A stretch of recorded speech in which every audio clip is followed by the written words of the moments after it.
This is section 6.5, day 1, part 1. You're going to watch 2 parts this evening. This is the first one, and we are going to talk about using the Pythagorean theorem.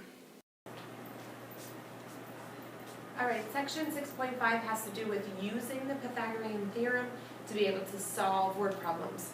So you can see that's what our section notes are called. And our center question, what are you supposed to be able to answer by the completion of section 6.5? How can you use the Pythagorean theorem to solve problems? So we're going to go back to our 6.2 skills, but now in our problems we're going to have square roots that are not perfect squares, and we're going to need to simplify those. So our first question is finding a distance.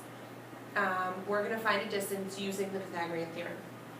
So we have a picture here that's already on your notes, but you have a couple things to fill in.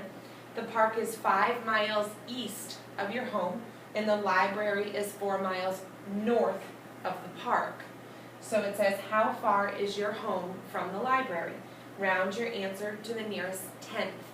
So I have this map, basically, and I've taken the words and reconstructed a map.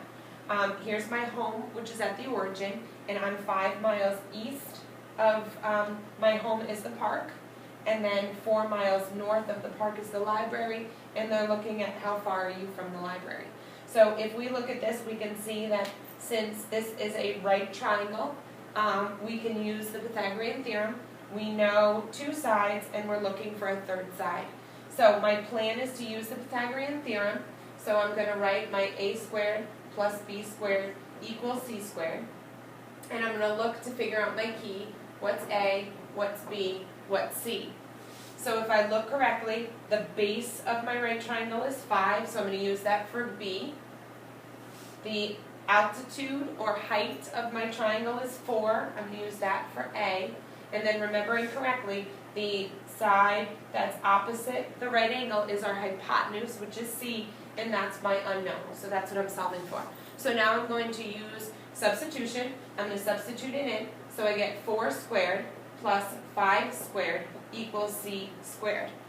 Going back through, 4 squared is 16 plus 5 squared of 25 equals c squared. 16 and 25 more leaves me 41 equals c squared.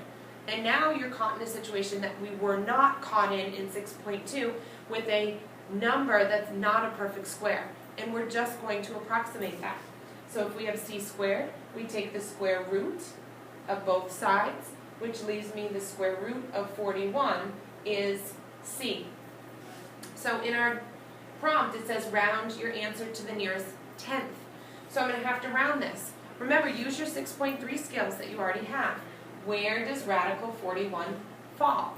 So it falls between 2 perfect squares, the radical of 36 and the radical of 49.